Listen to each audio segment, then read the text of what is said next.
Oh, sorry, lads. How's it going? Kev here. Anfield TV. Jack is not with us again tonight. He's feeling a bit under the weather. So I'll be taking the role of co-host along with Ricky from 1892 Reds podcast tonight. That's a catchy tune, lads, don't you think? I feel like that fella that who's the Asian fella that does the dancing in the street when you listen to the song, and then it's just him going la la la. Did you ever see that guy? You know? And he's always holding the kind of drink, and he's like promoting it. Yeah, that guy. Yeah, he's funny as hell. Funny out. Anyway, lads, we've got a few things to talk about on the show tonight. Beginning with a really good interview that more like the overlap. You know, I kind of enjoy some of the shows that are on it. Some of it I find a bit pompous and a bit promotion-y and stuff like that, but it's still the lads just having a chat. So I think it's at the peak of what you get with a bit over cringing and a bit on the money. So I'm kind of in between with the show, but I do like the preview to the show where they just have chats anyway. But look, Rafa Benitez was on the show. And he was talking about how Gerrard was the greatest. Made a little pun and a punt at Jamie Carragher as well to take the pee out of him. But it was saying that, you know, Gerrard was here today and Carragher, they'd be worth 200 million. But 184 million of that would be would be Gerrard. And the other 16 million would be Carragher, which is fantastic. You know, it's fantastic to how he still speaks highly and has banter with the lads. Even though, you know, Jamie Carragher has been always critical of kind of Rafa being not really a man manager, as per se, more of like a tactician or a behind the scenes guys. You know, they mostly did with the coaches. And yeah, what do you think of it, Rick? Did you see any of it, or did you glance through it? Or? Yeah, I'll glance through it because I'm going to watch it fully later tonight. But the clips of this scene were very, very interesting. Some of the stuff he said that I'm sure we're going to go through tonight. The Gerrard thing was, listen, we all know Gerrard's quality and all the teams Rafa's managed: Real Madrid, Inter Milan, Chelsea, Liverpool. I would say Everton, but you're not going to tell me one Everton player is better than any player that's played for Liverpool, to be fair. So like he's managed some top teams, and he's come out and said that Steven Gerrard's the best player that he's ever coached, which don't shock me. He for me, he's Liverpool's best ever player. Yeah. And yeah, some of the other stuff like I want to speak about in a minute, the Alonso stuff, which was mind-boggling. Never see that coming. Did it even come out at the time? Nah, it was like hidden underneath. Like it was like nobody thought it was going to be Arsenal. Like when there was the green played and yeah. And instead, he just chose Real Madrid. Obviously, he went there, you know. And that's a year later that he went to Real Madrid. Yeah, he went to Madrid because they were knocking on the door as well. But it's a strange one to say that, like, he had the agreement in place. He was going to play a pre-season. Plus, he had to play next to him because Gerrard's back was injured, and the rest of Champions League. Champions League, sorry. Well, it's pretty much the end of pre-season at that stage. It was like a third-round qualifier that we used to have to play, you know. So, yeah, that was nuts. And like the lads had to go off to the Olympics, and there was so much weirdness went on. But look, I'm going to force Ricky to say something that he's not ever going to say if you ask him to admit it outside the context of how I'm about to ask him this. But at that time, Rafa Benitez mentioned that he had a a war chest transfer kitty of 17 million, and made to buy Liverpool's best ever owners, Hicks and Gillette. I can't even say it with a straight face. So Ricky, I'm going to make you say something positive about FSG or Hicks and Gillette. So here's my thing. Yeah, you start laughing and walk away. My thing is, Hicks and Gillette were an absolute disaster. Didn't have the money to buy Liverpool. Didn't have the money to fund Liverpool's transfers. Bought us Fernando Torres though, but didn't have the money to buy us anyone else after that. But this whole thing with FSG, they saved us as a club. Will continue to this day to wind me up because they never saved us. Let's be honest. There were so many people that wanted to buy Liverpool during that time. Someone would have picked Liverpool up. We were too big of a club to go in administration like we did or go bust. There was always someone going to buy us. So this narrative about FSG saving Liverpool as a football club is nonsense.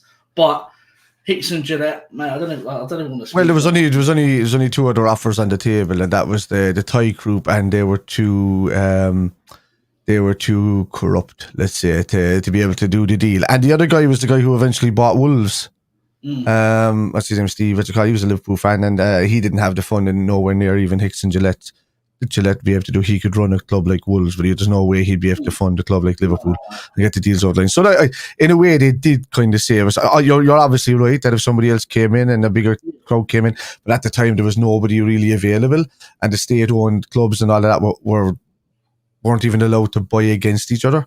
So it's only recently that all these different Cheeks and all of these guys are now able to kind of buy clubs against each other. So I remember big lads, these are too big of a club to go down as well. Yeah, they were. It's just, anybody can, man, it's just it was a 300 million at the time, and now they've made the club worth nearly 5 billion.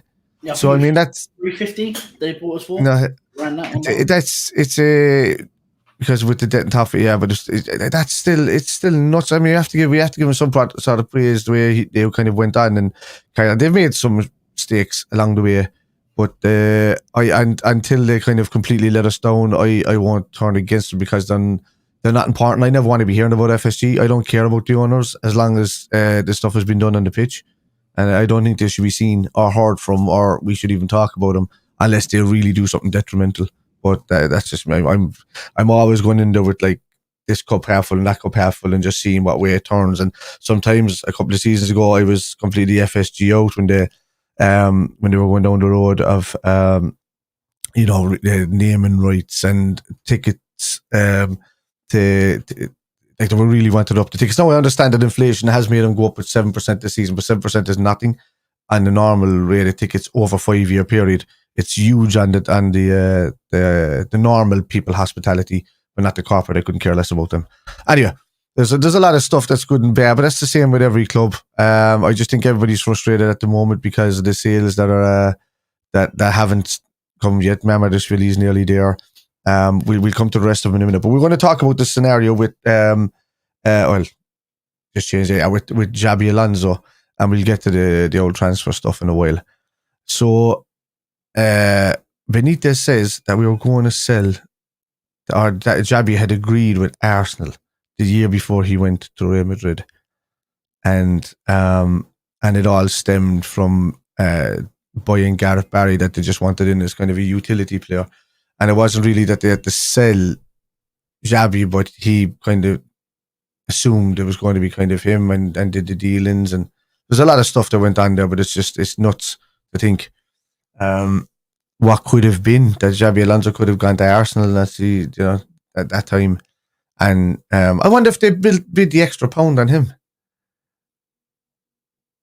Did they come in and bid it? Did they turn out it was supposed to be like a 40 million or something like that as well? Same as Suarez, and apparently Arsenal rate every player that they tried to buy off of us was 40 million. The budget at the time was a joke, 20 million. Imagine that now. But it's not even that. It's just the budget was 20 million because it was all pre-sale money. But the thing is, the rivals had their second players that they were buying was 15 million in top tier levels, and we were stuck there at 17 million having to buy absolute crap. And the fact that Benitez got that the season before that Torres deal over the line for 20 million, That's that was just a stroke of genius on our part. But do you know what was mad? The part where Benitez said that he was in the room, he had Gerrard and Carroll in the room, and he had Alonso sat down and said, Alonso don't want to play, but we need him to play. Because obviously the transfer to Arsenal. And then on the way out of the room, apparently Carroll was saying to Gerrard, poor Xabi. Yeah. And Benitez was like, well, not poor Xabi, he's still our player, so he should be playing games for us, which is... Yeah, exactly. Right. He's right. Yeah, he's right. He can't just like not play or not. You see a lot of players these days and they just don't, they just say, no, I'm not going to turn up for the games until the transfer goes through or whatever like that. You didn't get it. Benitez is an old school manager in his own right, so even though it doesn't seem like that long ago, but it's nuts anyway. I don't know Jack. Where's Jack? Riggs, where's Jack? You Jack? No, Jack is in the chat, but it's I think so. But we usually average 40 million per summer spend sales, and then on top, what about Carr's selective memory, and then Rafa throws him under the bus, and Carr starts head nodding. Yeah, but you see, Benitez, he remembers everything. He remembered. He was having a conversation with Roy Keane about going up to Manchester United just a month or two after they won the Champions League, and sitting down, and he could tell you that they're denying the side that they were having, the tactics they were doing, going to Spurs and said that they were only working on right-hand side crossing and not left-hand side crossing. He was like, why don't you work on that? And Carragher was asking the differences between, the Spanish coaches and the English type coaches, and why we don't have a kind of a style of play in England. And but I do believe there's a style of play in England. I just think it's a very basic, old school football knowledge side of the idea. Benitez says he doesn't rate the tiki-taka. He just says he doesn't see a point in passing the ball around for 40 passes when you can score a goal in 6. But he's right. I suppose he's right, Do you know what the best thing about that Benitez interview today was? He deserves so much more respect from Liverpool fans because he figured out Hicks and Gillett had no money, could not do transfers for us, could not provide money, finance. He then learned how to do American finance, how they valued players, the players valued, the players what they would be earning. He ended up doing 4 or 5 things to keep Liverpool afloat. Work out who we needed to sell, who we needed to keep, and I just think he deserves a lot. It was like he was like a mix of himself and Michael Edwards back in the day. He was doing the numbers as well as doing everything. The seller had to try and get back. He didn't try and sell. Like, that's the thing about Rafa. He said himself he didn't try to sell him. If the club wanted to make a move for the player, they were deciding who was selling and who was not. But Rafa Benitez really wanted Barrett. One of our most valuable assets at the time, Alonso. That makes sense. So if he was, going to go anyway because Madrid were knocking on the door, they were just saying was it going to be this season or next season, and we might as well go for and get Barry in. But I think Rafa was made a bit of a scapegoat by Hicks and Gillett in that one. When at the end of the day, it was Hicks and Gillett decided which player was going to be sold to do it. So, but that's why I now get the selling Alonso to get Gareth Barry in, because obviously he was doing the financial side of it as well. Because the 2 clowns couldn't do their job properly as owners. So that's what. So you sell Alonso for 25 mil, you bring Gareth Barry in for 20. He sees it as 5 mil to keep the club going. That little bit extra at the time. Yeah, it just goes to show you, like, we were in a dire straits at the time. The fact that we were sticking around the top 4 and going for Champions League football and doing that with the funding that we had in comparison to other clubs that were lesser clubs than us and had more of a budget was nuts. And this is before FFP. This is before anything. How far the club has come now is dead on. What does Just Meme say there? Cara, the type of guy to cancel his doctor's appointment because he's sick, the amount of time he constantly interrupts Rafa is mad. Like, let the man speak. I think if you notice at one point, Gary Neville is almost nudging Cara to shut up. Yeah.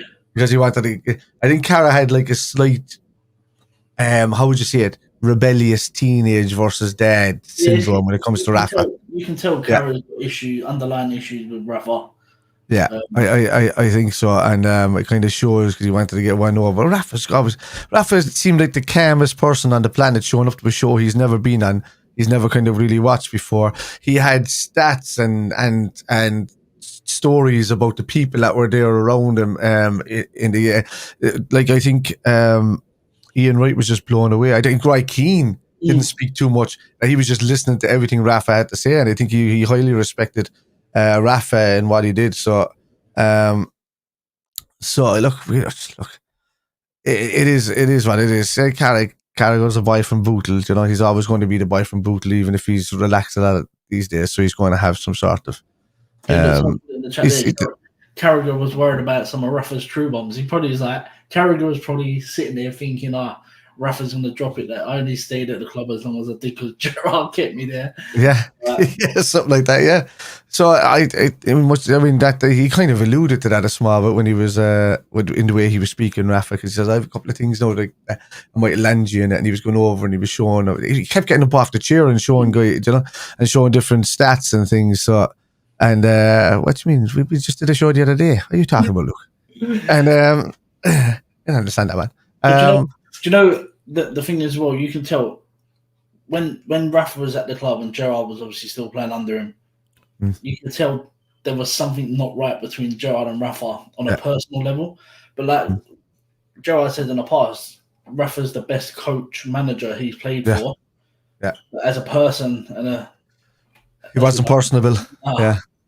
Not when he was in the zone. But you could see him now. Like Rafa's just really chatty, really nice, really laid back. Just that when he's in the zone, he's you could probably even say he's very similar to Arne Slot in a way, who's more, ruthless, more hands-on tactically than he is man management style. But I suppose when you see him in training, he is a bit more personable than Rafa. But Rafa was the guy that just studied and studied and studied and studied. If anything, and I know he left the club on the clock fairly early on, but he's probably more like the brain Buvac, Benitez than anybody else I'd say that we've ever had within the club. Stevie, 184. By the way, he said 184 million Gerrards, and Carragher gets like 16 million or something. I have to get the job in the Premier. I'd love to see Rafa Benitez back in the Premier League again. I'd love. He won't. He's not as a manager. I think he's finished. He'd have to change his style. He would have to relearn new styles. He would have to. I don't know if his kind of football is going to work again. He likes playing with the. Yeah, I think he's the diamond and the wides. Yeah. He's part of the Mourinho group. Yeah, that won't be able to adapt.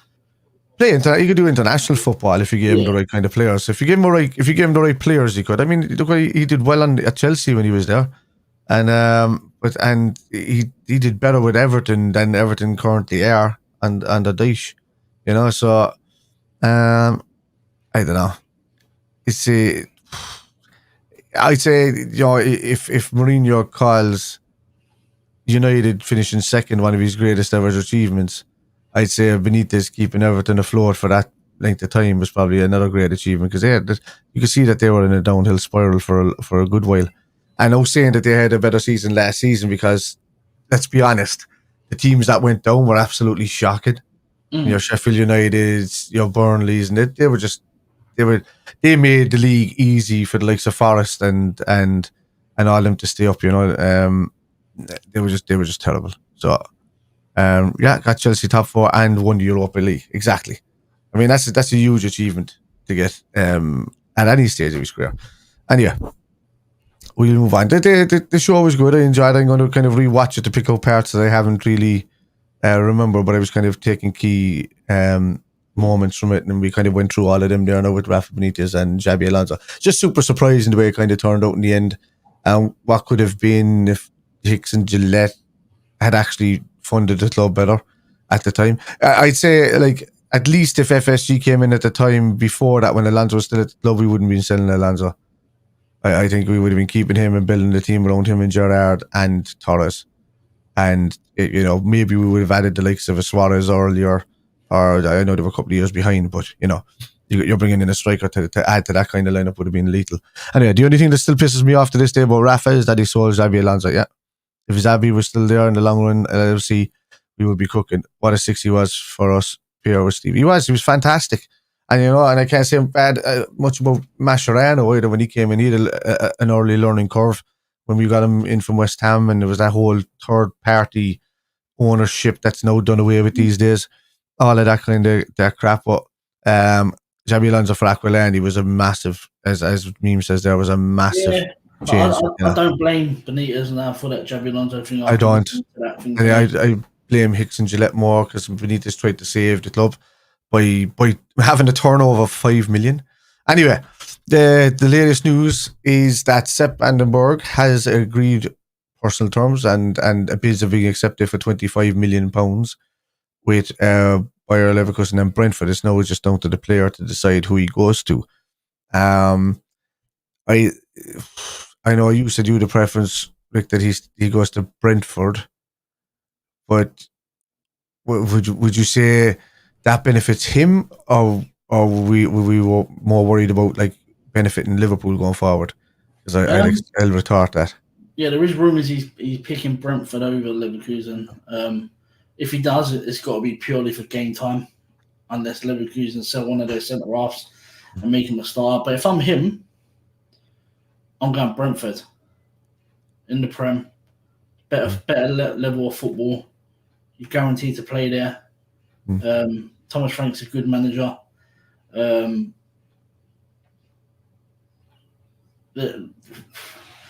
book Cavallo in. Obviously, they're going to lose Tony, so I expect someone else to come up front for them because they've obviously lost their striker for the season. So yeah, I know Leverkusen Champions League. They won the league last season. But I just think going to Brentford's a better move for him in terms of upping his game, in terms of the quality of the league, the opposition, the players he's going to come up against. So it's going to be interesting to see. But listen, fair play to Richard Hughes. I know I've been giving him shit all month. 20 mil rising to 25 mil. When mines were offering 2 mil at the start of July. 4 to 5 mil or something at the end or something. We can go up to 5. We can go up to 4.5 mil. Will you take it? Yeah. Go on, you take it, won't you? So yeah, like the chairman said, we want to loan him. But listen, we've stuck to our guns. Got the money we wanted, and yeah, it's just about him. I think he's been given 24 hours to pick up out the two because I don't think Liverpool want it hanging on. I'd have to counter the Brentford. I agree with you. With Brentford, it would be a great place for him to go to. But with Bayer Leverkusen, he's going to go in there under Xabi Alonso. If he goes in under Xabi Alonso, there could be a potential deal where Liverpool have a good relationship with Bayer Leverkusen. That'll all come about. I would love Palace. If I had my first choice, besides Rafa and all these guys, of somebody that can come in as a midfielder to play that role where he's a good passer and he's got progressive passing, but also being a 6-type bruiser, it'll be Palacios. And I would love to be able to talk to him about maybe doing a deal in the future where he comes in if we need him to, and we don't have to worry about that Zubimendi stuff anymore. But also, there's a fella there that's barely getting any game time, and Hincapié, we could probably do a deal with him this summer to bring him in at the left-hand side. I think it's okay, but I think it's better than Simicast. Who ain't better than Simicast? I know, but that's what we need. I don't want to get rid of Robertson. I'd like Robertson to be able to stay because of his experience and because what he can give in the team. And I just love his energy and I love what he brings to the team. But what you call it, a yes man, really, isn't he? Simicast is just kind of just hanging off of players, just saying, "Can I be your buddy?" Yeah, can I be your buddy, kind of thing, yeah. And so I don't know, but when you think of it this way, if Sepp Vandenberg goes to Bayer Leverkusen, he has a better chance to get football as well, the same as Brentford. But if he does do well under Xabi Alonso, you're looking at 1 or 2 seasons. Xabi Alonso goes to Real Madrid eventually. He could come knocking for Sepp Vandenberg. You're talking about the 17.5% clauses now that Liverpool put into their selling on over £19 million. And if he goes to Real Madrid, you're talking easily. Real Madrid are paying, if he's gone to there for 25 million, you're paying 3 times that amount minimum for a player to go to Real Madrid for extra signing because of the 17.5%. Liverpool are adding in these clauses to ensure that there's a future proof on big sales and making sure that the club that they're selling to gets at least 19 million plus, the whatever, plus minus the 17.5% on top of it. So it just helps out the club immensely. Talking about a potential 7.5 to 10 million just revenue coming in every season from these players being sold on, which is great. Look at the Dominic Solanke deal. I think we've learned a lesson from that. So So, yeah, that for me would be a no-brainer from him because, yeah, he could. That's the steps that he can make up through Brentford. He could go there. He could work out for a few seasons. Maybe another club like Spurs would come in for him. Or Spurs do another kind of Dominic Solanke and pay over the odds and get up to 60 million for a player like Sepp Vandenberg in a few years.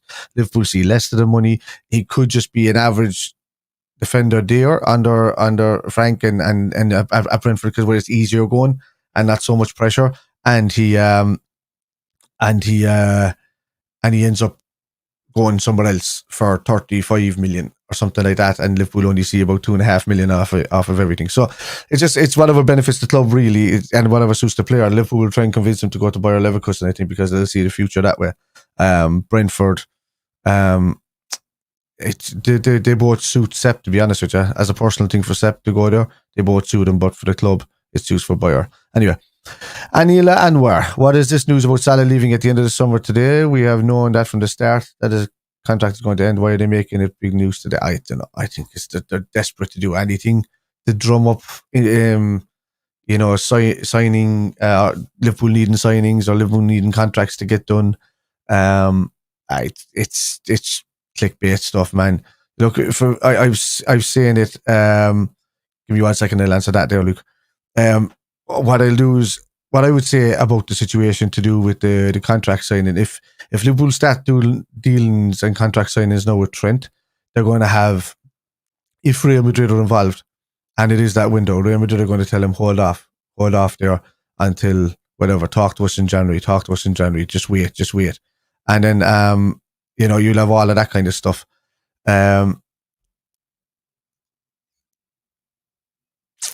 I think that Liverpool are better off waiting until October to deal with any contracts because the transfer window is finished. It's in between Liverpool could be kicking on by then, winning a few games. It could turn the players' heads to stay with us, and then you'll see it then. I don't think there's any worry about anybody leaving. If the club wants the players to go, they'll let go. It won't be kind of the players' choice, really. If Liverpool want them to stay, they'll offer them the contract, and then it'll be the players' choice. But I think, it'll come down to Liverpool offering them at the end. Anyway, I think Ricky, do you think he will kick on, or do you think there'll be more outgoings? I think there'll be more outgoings. I don't think we sign anyone this summer. Bar the goalkeeper that comes in next summer, I don't think we sign a soul. I think even if Sepp goes and Gomez goes, I don't think Gomez goes. Where's Gomez going now? Because Fulham are signing Anderson from Palace. Palace need if Gahey's gone. Guay won't go. He won't go because Newcastle won't meet that price. So he feels that Palace. But Liverpool could meet that price for Gahey, and Newcastle could meet the price that we're asking for Gomez. Is Guay better than Gomez? Yeah, well, he's more of a starter now because Gomez is only just seen as a utility player. Yeah, I think Gahey starts over Kanate and Kwanzaa. Yeah, I think on the right hand side. Yeah, no, the left hand side Kwanzaa's a bit of a. Kanate, if he's fit, is the best young defender in world football. He is, but he's never fit. And I think Liverpool are noticing that. They don't want to make we've been complaining for a long time now that Liverpool haven't covered their losses and players that are constantly sick notes. So, for me, Joe Gomez is worth 50 million easy. If we say to them, here's 35 million or 30 million plus Gomez for Gordon, and then we go and we drop a bomb on Crystal Palace. Yeah. And we could drop a bomb on Crystal Palace and say, here, look, we'll pay you the full whatever, 60, 70 million, but you have to do it over the 3 or 4 years. And they'll accept that deal, I think, because, it keeps them within financial fair play with the incomings. So, that's the deal I'm doing it with. I'm doing it for Gomez and Gordon. Yeah. That'd be the deal to do, chuck Gomez in. I ain't putting him in the Guay deal. No, he's not. Crystal Palace will want the money straight up for him. I think though the deal can be done with Gordon. I know Newcastle don't want him to leave, but they're going to need a defender, and they've got an abundance of attackers there, and it'll keep them in the black as well for the financial fair play going ahead to be able to spend to replace him next summer. And I think Gordon, as he starts setting wanting to come to Liverpool anyway, so you might as well it's kind of the inevitable. Really, we're talking about the Xabi Alonso thing earlier, and that's he had his heart going to Real Madrid when you seen that he was being replaced by the club. He didn't know what was going on, so you could say the same thing. Gordon had his head turned. He's a Liverpool fan. He wants to come. Gomez wants to have regular football. He still wouldn't say anything and sit there and be the utility player for Liverpool, because that's how good of a dude Gomez is. So I'll be sorry to see him go when he goes because of the season that he had last season. But if we're going to future-proof our defence, and you've got a Guéhi, a Konate, a Kwanzaa in there, and Kwanzaa can, after he's kind of set back now, he could really start learning from Verge a bit more. And, you could have Konate and Guéhi on that side rotating fairly easy. Do you think we make any signings this summer? I think something's going to happen late in the window. I think that Liverpool aren't doing anything right now because other teams know that Liverpool. The chatter is that we need this mystery number 6, and because we went for Zubimendi. People are going to be waiting for us to do something. I don't know about Mbeumo. Good link-up player though, I suppose. That's where we take it. Questions for both. As the Zubimendi failed deal put a shadow over Mamardashvili deal, which should be highly praised.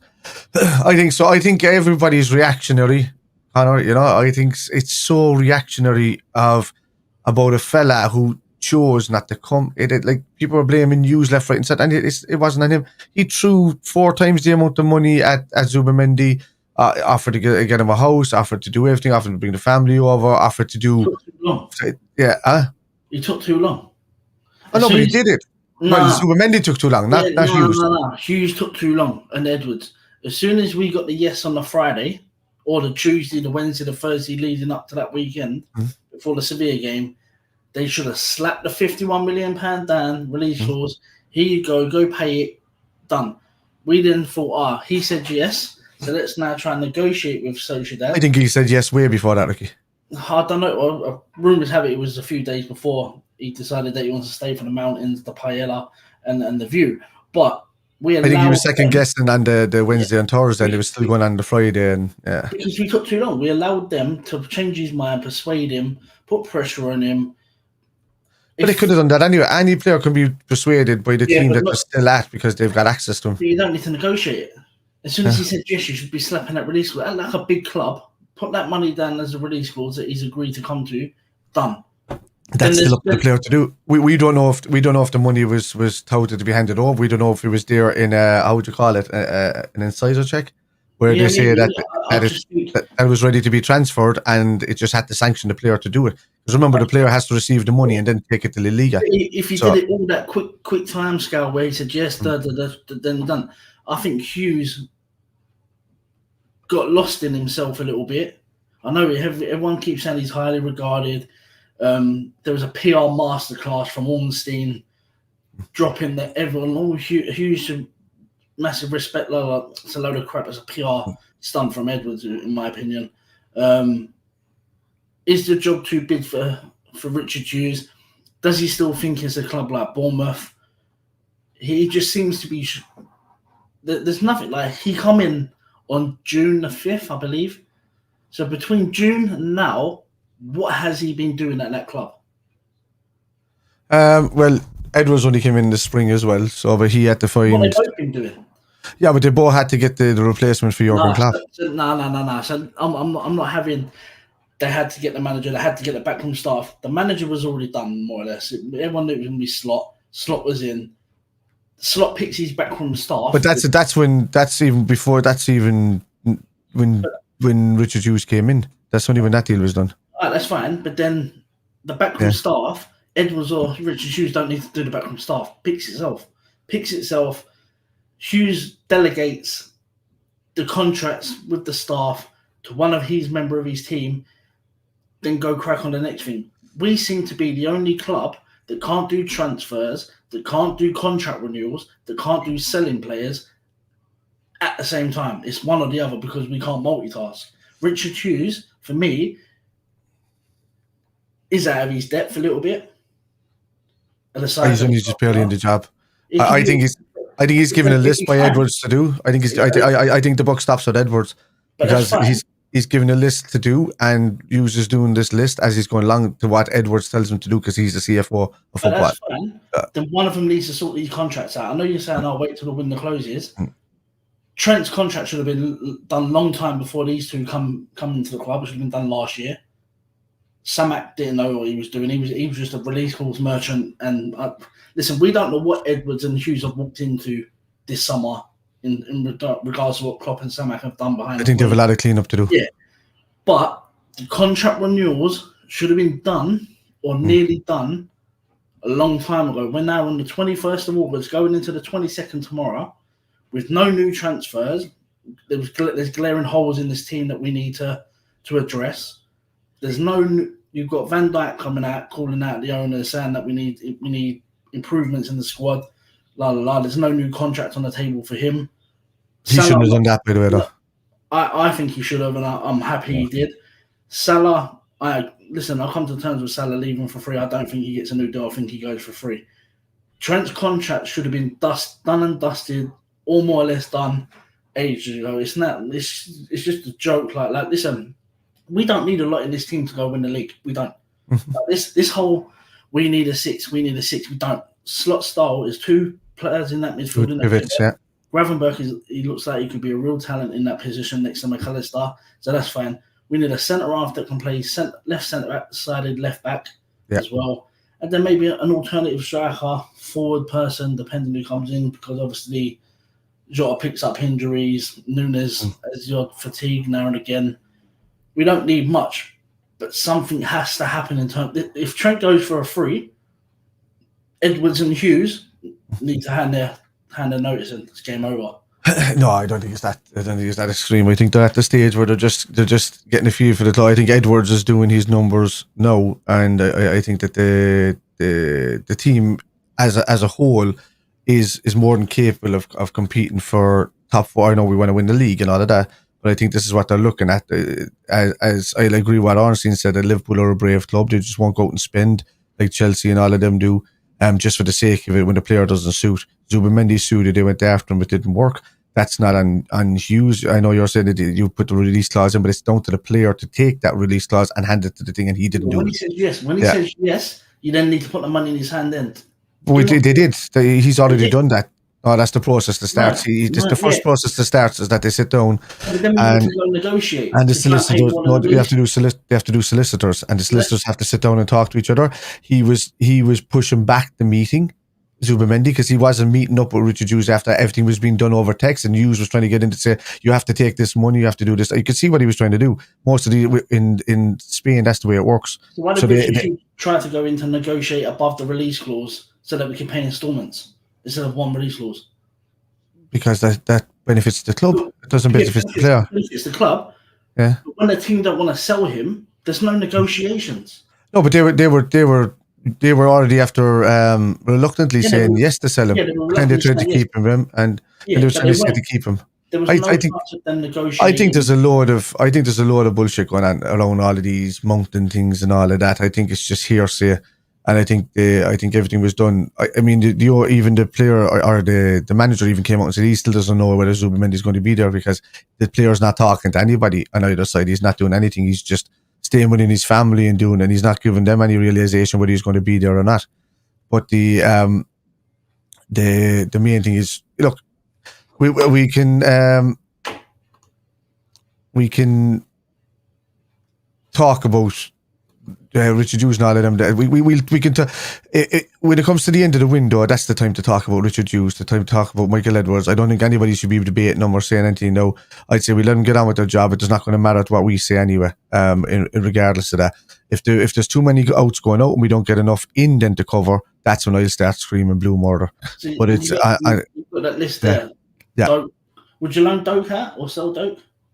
I would. I don't think he's good enough. Gordon? People are...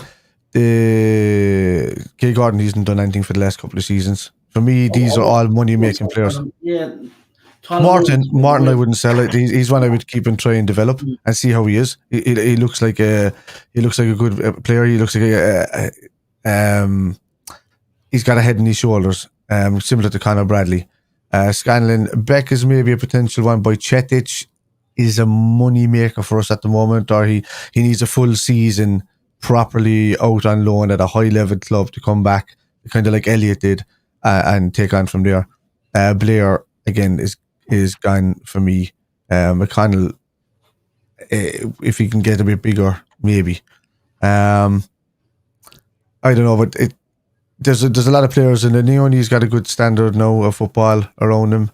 I believe he can kick on if he can just bulk up a small bit, I think, but he's got the skill level. I just think Slot's come in and he's looking at players that suit his system and not suit Klopp's, because we're in transition, lads. No matter what way we try and think about it, we can do the thing on the pitch with the players that we have in the first team, but it shows you that Klopp's players didn't suit Slot's style within the squad when we played against Las Palmas in the second game.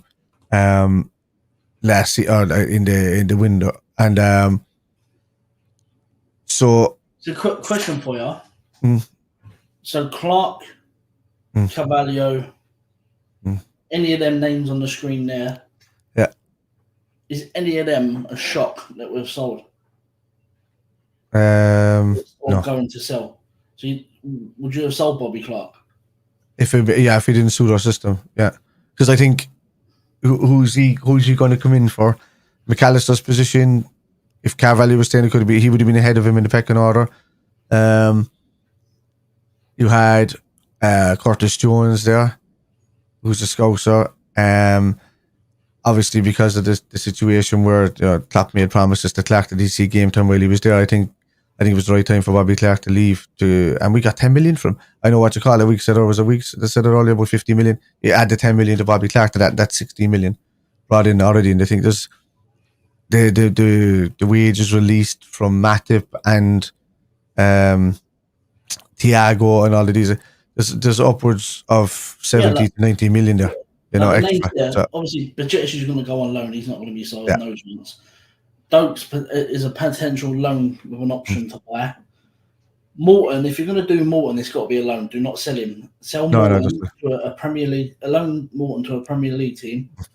Let him get the experience. Let him see what the physicality is in the Premier League. Because obviously he's done the Championship last season, which is Fulham would suit him. They just lost Paulinho. Yeah, Fulham. Who else you got? If Joel Gomez left Wolves, he could be a good option for Wolves in that position. I can't see a world where if Sepp and Gomez leave that we don't buy a player in. If that happens, that's not good enough for me. That's when I start pulling my hands up and saying, hey, what's going on here? But if Gomez stays, there's a reason why he's staying, because we'll have Gomez, Kanate, Van Dijk and Quansah, and Liverpool might deem that those four senior players are good enough for two centre-back positions. So that's the only reason I can say. But if Gomez goes as well as Sepp Vandenberg, then I'd expect a signing in. See, this one here, I'm not. If we sell Gomez and bring in Mo Simakan, I'm not throwing a party anytime soon. Well, your stats are amazing. Stats compared to who? Martinez, Hincapié, Calafiori, Scalvini. See, Calafiori was one we let go. We should never let that deal go to Arsenal. You wanted a left back / left centre back. He was perfect. See, my option, the Leipzig one there. My option's his teammate, Luke Bar. I'd be taking him. I know he's been at Leipzig a year. They might not want to sell him, but slap 60 mil on the table. They paid 30 for him. Give him double their money. The money we've made. He can play left back. He can play left centre back. He's quick. He'd be the one I'm taking from Leipzig, not Simakan. But but he does play full back and centre back, does Simakan. So but the other side, right sided. Yeah, but that's what we need. More likely, if we're bringing him in as a centre back, we need a right hand side centre back. If we're going to go for a left back, we might as well go for an actual left back, because unless Van Dijk is leaving, unless Quansah is being replaced, to get Virgil's long term replacement in there, like someone like Luke Bar. Let him come in and learn under Van Dijk for a year. If we don't, I think Quansah has been told as his replacement. I think we need to get another. Well, that's what he plays on that side. I think Kanate and the other fellas that we've been linked with are more likely a right hand sided centre back. There's so many things we all want the left hand sided footer on that side. I think so. I think we might go for youth with that, or tout Ignacio to come in if he's willing to come in, but I don't know how old he is now at this stage. What's the issue? Ignacio, I think he's like 22, 23. Yeah. What's the issue with Ignacio? Because not a lot of teams seem to be linked with him. It's the same as their manager. It's the same as their manager, though, isn't it? Like their manager. I think it's the Martinez situation because of his height. It's and not suited for centre half. yeah, no. So I think it's a similar thing like that. I think he'd be more suited to our left hand side.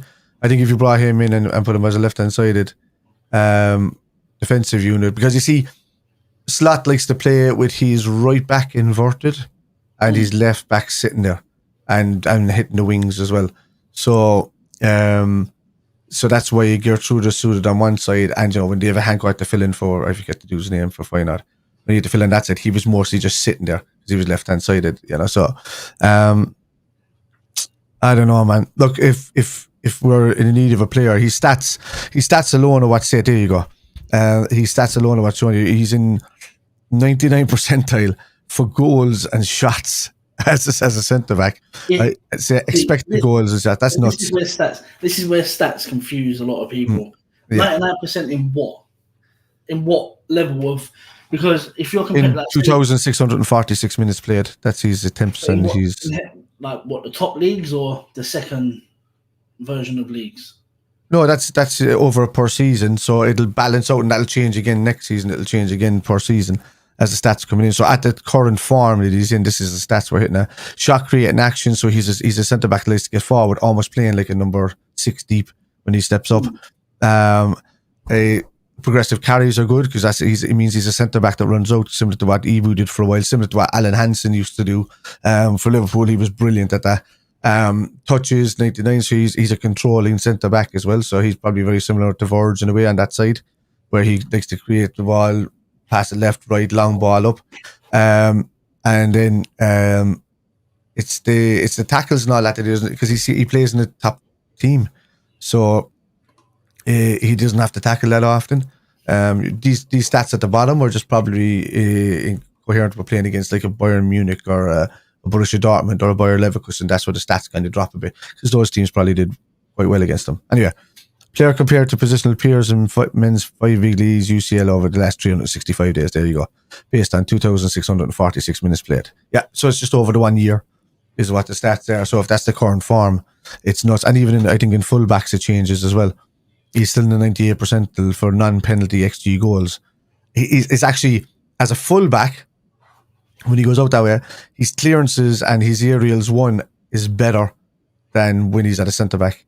So that'll just tell you, he can play either side. If Joe Gomez is a right footer, that can play on the left-hand side as well, I'm not too sure what kind of footer this dude is, though. I'm not. See, he's right-footed. He's right-footed. So, yeah. It's nuts, though.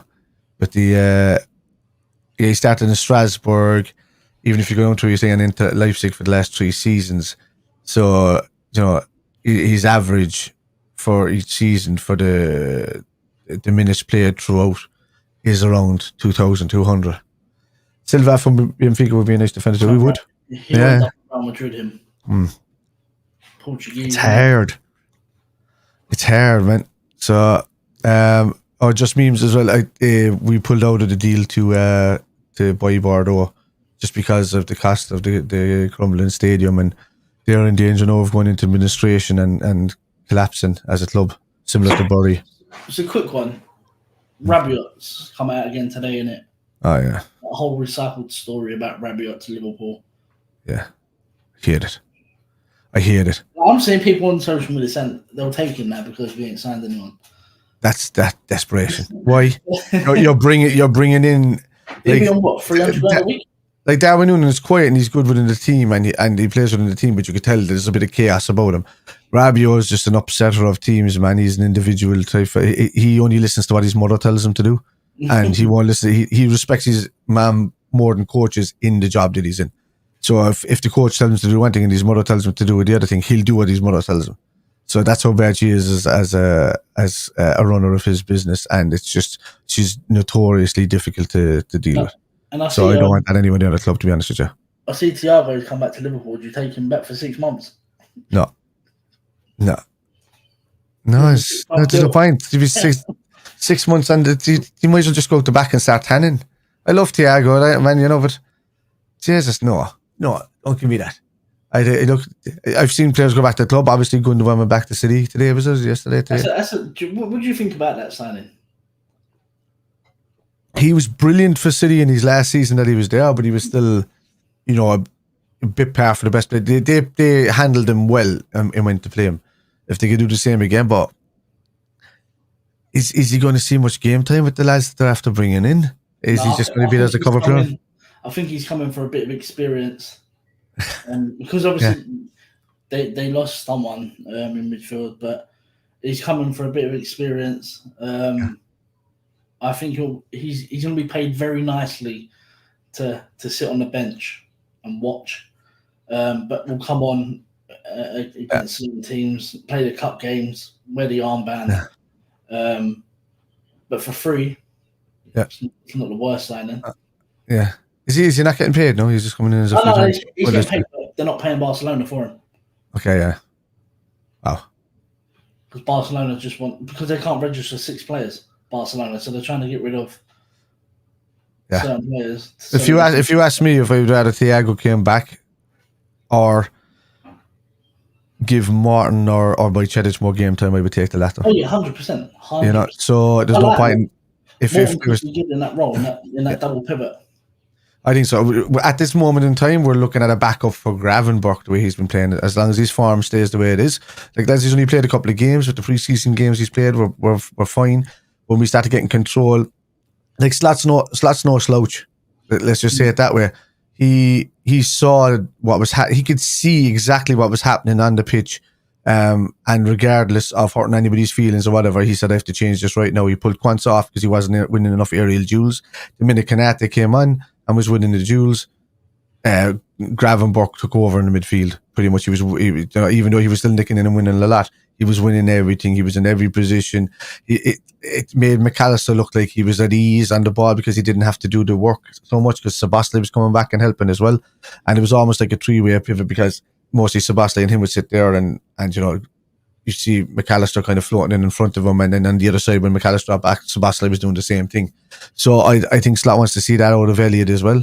And Elliott's a good player to bring in in a number 10 position that can float the ball over the top or on an either a sleek pass. But when you have, if you've noticed the way Salah and Diaz are dropping back, laying it back to Robertson or Trent, and then those kind of passes, you see the Trent ball to Salah the other day, that's the slot ball that we're looking at. That's the spaces that he's taking up. This is the underlaps and overlaps that are happening. And this is why it's important for Gravenberch to be more of a dropping anchor into the centre midfield role rather than the deeper role, to receive the balls, lay it back to Trent, gone. And he's up there as backup as well behind the other 2 lads. So it is more of a kind of, I'm not going to say box to box role, but that whole middle part of the pitch is where our type of number 6s kind of operate now. So it's It's a question for you. We sort of wrap it up. Yeah. If you could say Liverpool bring one player in on this window, realistically, before deadline day or on deadline day, who do you think it could be? Who do I think it could be? Yeah. Or who do I want it to be? Who do you think it could be, and who would you want it to be?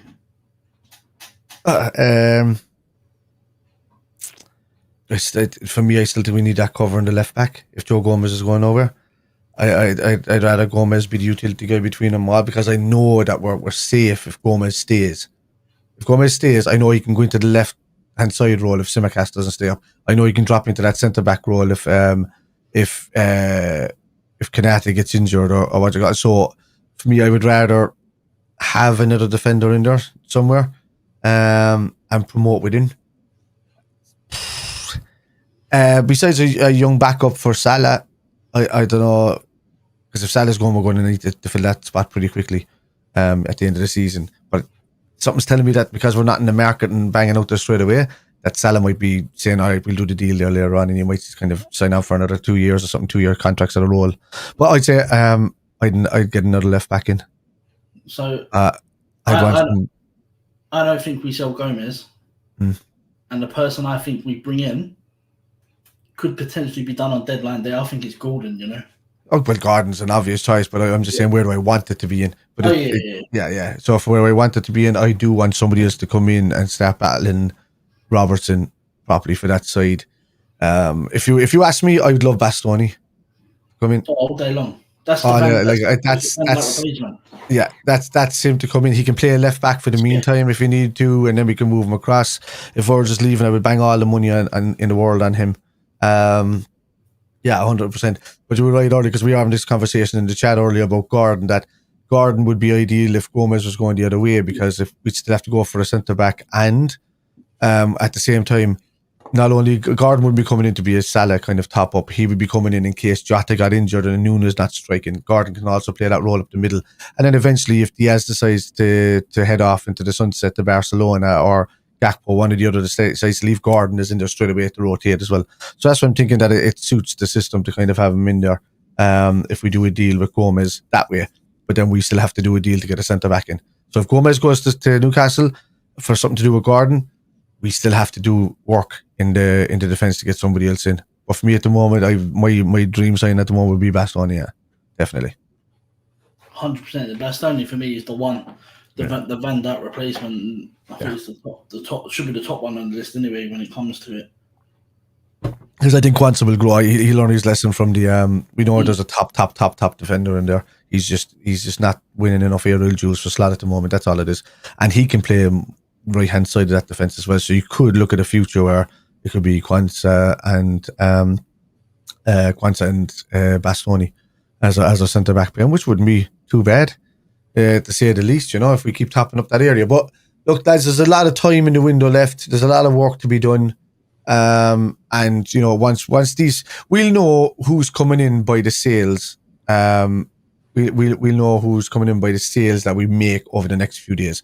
If Sepp Vandenberg goes, you know, we're more likely going to be still looking at a centre back. But if Gomez goes, we're definitely looking for a couple of players to come in, because we can't leave that too idle. No way. I mean, because Kimetio left as well in the start of the season. All of these guys that could have played minutes on the clock in the last few seasons are all gone. And I think Slot is really, really cleaning out. And he did it at Feyenoord. He cleaned out first, got Feyenoord going, and then within those first couple of windows bought 17 players and changed the team, and they won the league. Was it twice in a row? Was it once in a row and then either side? Yeah, so and the cup, yeah, that was it. And you know, which would be great. Anyway, lads, look, Ricky, do you want to give a shout out to where people can find you? Yeah, it's just the 1892 Reds TV. We're live tomorrow for the Brentford preview at 7. So yeah, that's it. That's it. Right, that's easy going. So yeah, for myself, lads, I'm Spider, or everybody on this channel calls me Kev, but on my channel it's Spider LFC. You'll find me all socials, Spider LFC or Spider_LFC. When you find me there. This is Anfield Road TV. Jack has been under the weather, so you know. It's normally me and Jack will do the 6 o'clock shows here on an evening. But we thank you all guys for coming in. There's 20 odd of you been there, of the 30 odd and back down. Could you please leave a sub, and please leave a like and a thumbs up, and hit the bell notification on the channel. It's the only way the algorithm sees us. So if the minute you hit that thumb, whether you like it or not, it gets seen by YouTube, and it'll put it out into the zones where we float or we work within. Anyway, eventful day. There's Ricky's head that Jack forgot to take out of that. But lads, thanks very much for watching. We'll see you again tomorrow night at 6 p.m.